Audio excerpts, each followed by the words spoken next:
There is a line buried inside the 5-page letter that President Volodymyr Zelensky of Ukraine wrote to President Donald Trump of the United States on May 26, 2026. A single sentence that captures everything you need to know about how desperate the situation has become. For a nation fighting for its survival, Zelensky wrote, there is hardly anything more painful to see than Patriot batteries with no missiles loaded. Read that one more time.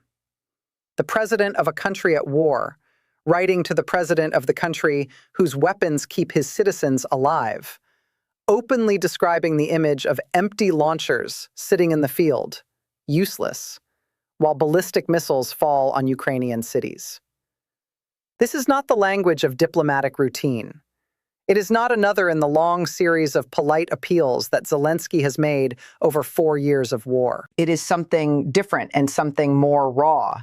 And the differences are worth understanding because they tell you exactly how thin the margin of survival has gotten for Ukraine in the spring of 2026. Today, we are going to walk through what was actually in that letter, why it was sent in the way it was sent, what makes this particular appeal genuinely different from all the previous ones, and what is really at stake if the answer that comes back from Washington is anything other than yes. Let's start with the document itself, because the form of the request matters almost as much as its content. Zelensky's letter was 5 pages long, dated May 26, 2026, and addressed simultaneously to President Trump and to the United States Congress. That second part is unusual to the point of being almost unprecedented. Ukrainian ambassador to the United States, Olga Stefanishina, personally delivered copies to the White House, to Speaker of the House Mike Johnson, and to other members of Congress. Zelensky himself, in his nightly video address to Ukraine, acknowledged how rare this kind of move is, noting that it is unusual for a leader of another state to address both the president and the Congress at the same time, but that the current situation requires swift and effective action, and that it is important for America to hear Ukraine. Decode that statement carefully. A foreign head of state, faced with what he sees as a life-or-death request, deliberately went around the standard executive-to-executive diplomatic channel and routed his appeal through both branches of the American government at once. The implication is unmistakable. Zelensky is not confident that the White House alone will say yes, and he wants Congress to hear the request directly, so that if necessary, the legislative branch can apply pressure on the executive to act. This is the diplomatic equivalent of taking a private dispute into open court. It signals that the normal channels are not delivering, and that the time for delicate, quiet pressure has passed. The specific ask in the letter is narrow and precise, and the precision is itself revealing. Zelensky asked for Patriot PAC-3 missiles, the most advanced variant of the interceptor that Ukraine relies on, and for additional Patriot systems. He framed the request with a sentence that lays bare Ukraine's strategic dependency in stark terms.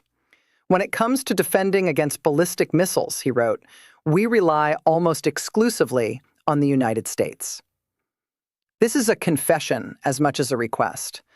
Russia has been launching increasing numbers of ballistic missiles, including the nuclear-capable Oreshnik weapon that struck the Kyiv region during the May 24th record-breaking attack.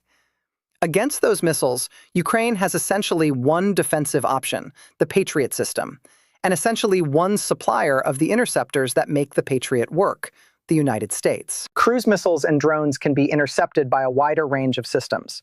Ballistic missiles, the fastest and most destructive category, can only be reliably stopped by Patriots, which means that every Patriot interceptor that does not arrive in Ukraine is, in the most direct mathematical sense, a Russian ballistic missile that will land somewhere in a Ukrainian city without anything to stop it. The dependency is not a political talking point. It is physics. Here's the first thing that makes this appeal genuinely different from the dozens of previous ones. Ukraine is not asking for charity this time. Ukraine is offering to buy. In the letter, Zelensky stated that Ukraine is ready to purchase the number of Patriot systems and interceptor missiles it needs. This is a meaningful shift from earlier appeals, which mostly took the form of requests for military aid grants or transfers under existing American programs. The shift is a clear adaptation to the political reality of the second Trump administration. Trump returned to the White House promising to quickly end the war in Ukraine and restart negotiations between Kyiv and Moscow. And his approach to international affairs has been openly and proudly transactional. Aid that flows out should be matched by something flowing back.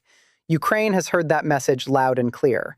And Zelensky's offer to pay, rather than to plead, is a direct response to it. The Ukrainian president is essentially saying, "We will not ask you to give us anything. We will buy what you have. Just sell it to us." The fact that he had to make this offer at all is a measure of how the relationship has changed since the more open-handed years of the Biden administration.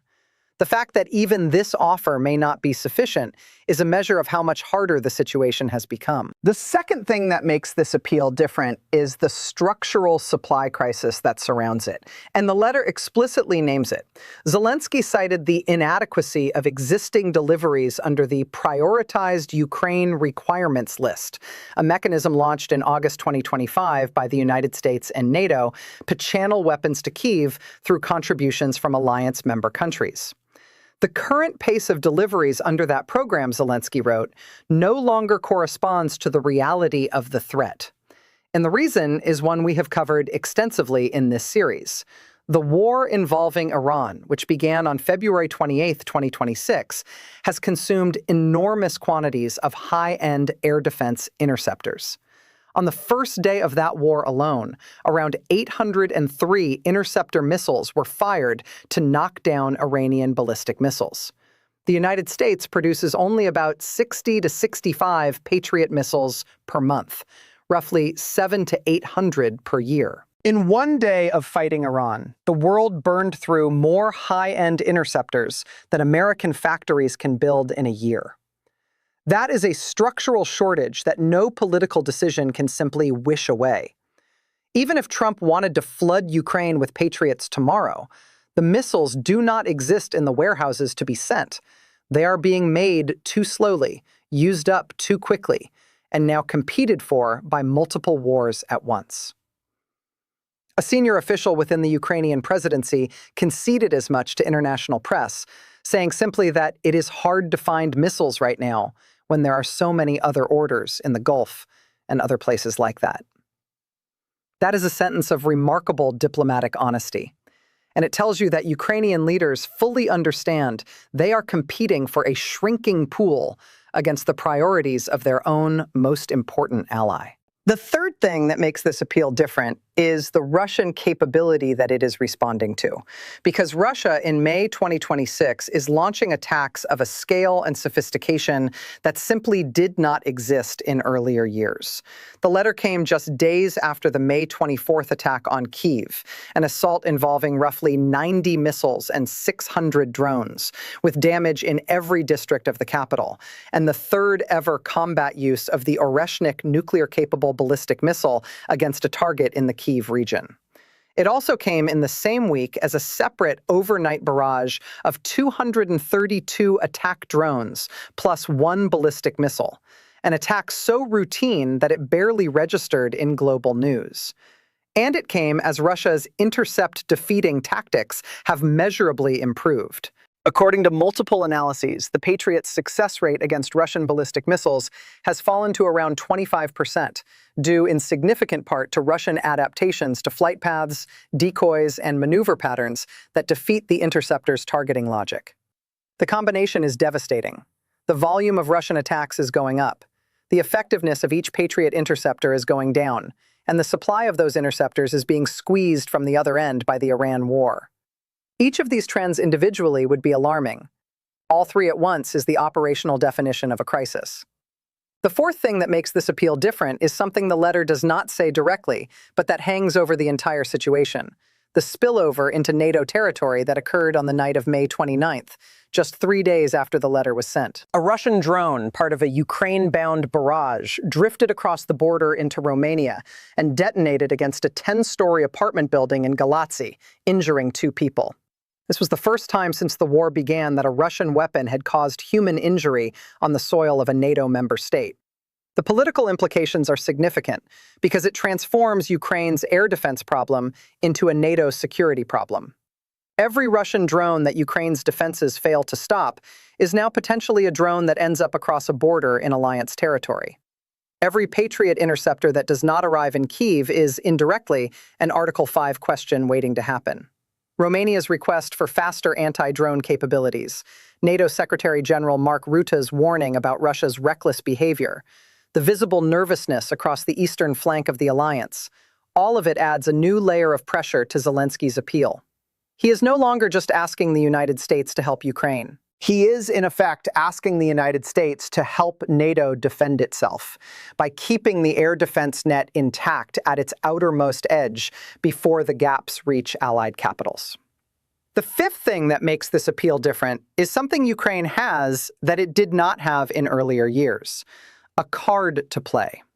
For most of the war, Ukraine was a pure recipient of Western military aid, the supplicant with nothing material to offer in return except its own resistance against a common adversary. That has changed. Ukraine has become, by virtue of brutal experience, the world's foremost expert in counter-drone warfare. Its domestically produced interceptor drones cost as little as $1,400 per unit, can be produced in the thousands per day, and have proven themselves against the same family of Shahed drones that Iran has been using against American interests in the Gulf. When the war involving Iran began, the United States found itself, ironically, asking Ukraine for help in defending Gulf state allies and American bases against Iranian drone attacks. Ukraine sent roughly 200 air defense specialists to the Middle East to help, and Zelensky offered a straight swap. Ukraine would provide its battle-tested interceptor drones to allies in exchange for the Patriot PAC-3 missiles it desperately needs.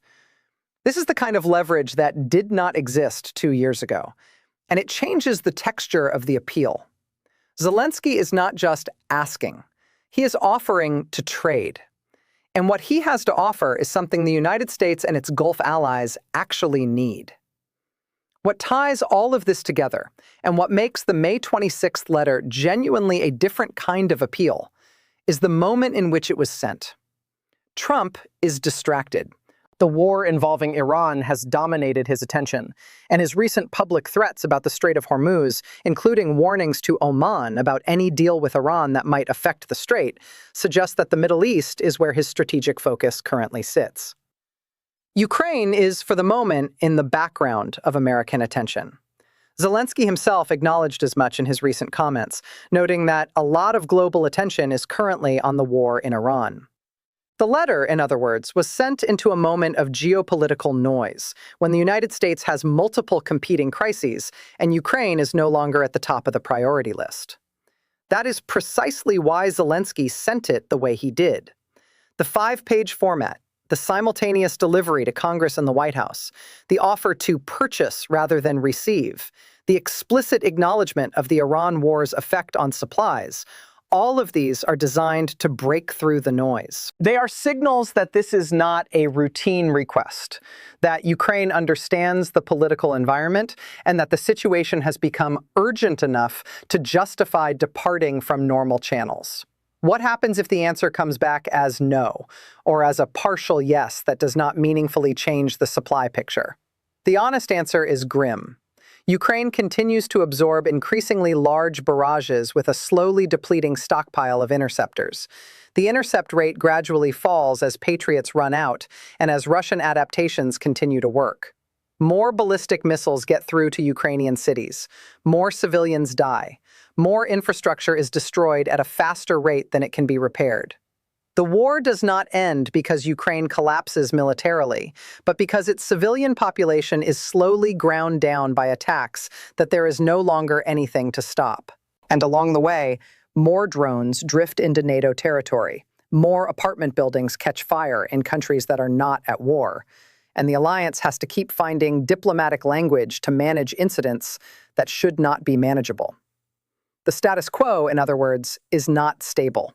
It is a slow degradation toward a worse outcome for everyone, including the United States, which would then have to deal with the consequences of a Russia that successfully prevailed against Ukraine through air attrition. None of those consequences are abstractions. They are the predictable downstream effects of an interceptor shortage that is no longer hypothetical. What happens if the answer comes back as yes? In the best case, the United States accelerates Patriot interceptor deliveries, finds ways to surge production through emergency contracts with Raytheon and partner manufacturers, agrees to Ukraine's purchase offer, and combines that with the interceptor drones for PAC-3 swap arrangement involving Gulf allies. Ukraine's intercept rate stabilizes or improves. The pressure on Ukrainian cities eases somewhat. The drift of stray Russian drones into NATO territory decreases as fewer drones get through Ukraine's defenses to spill over. And Russia is forced to reconsider whether its strategy of mass drone attrition can actually deliver the outcome it wants. None of this would end the war by itself, but it would buy time. And time is the resource Ukraine needs most, because time is what allows European defense production to ramp up, what allows Ukrainian interceptor drone manufacturing to scale, what allows the next generation of counter-drone technologies to mature, and what allows the political situation in Russia to be tested by the weight of its own war economy strains. The Patriot question, in this sense, is also a question about whether the war stays winnable for Ukraine over the next year. The image Zelensky used in his letter of a Patriot battery sitting in the field with no missiles loaded deserves to be sat with for a moment, because it is the most honest image of where this war has arrived. The system is there. The launchers are there. The trained crews are there. The radar is there. Everything is in place, except the actual interceptors that turn all of that infrastructure into a functioning defense. The hardware of survival is set up and ready. The ammunition for that survival is simply not arriving fast enough. That is the situation Zelensky was trying to convey to Trump and to Congress. And it is the situation that every Ukrainian air defense crew is now living with on a nightly basis. Empty launchers facing skies that are increasingly full of incoming weapons. The math of that is intolerable. The political reality of changing it is uncertain. And that gap between what is needed and what is being provided is the gap that the May 26th letter was written to try to close. So, is this just another Zelensky appeal? No. The form of it is different, addressed to both the executive and the legislative branches in a way that signals desperation about the standard diplomatic channel.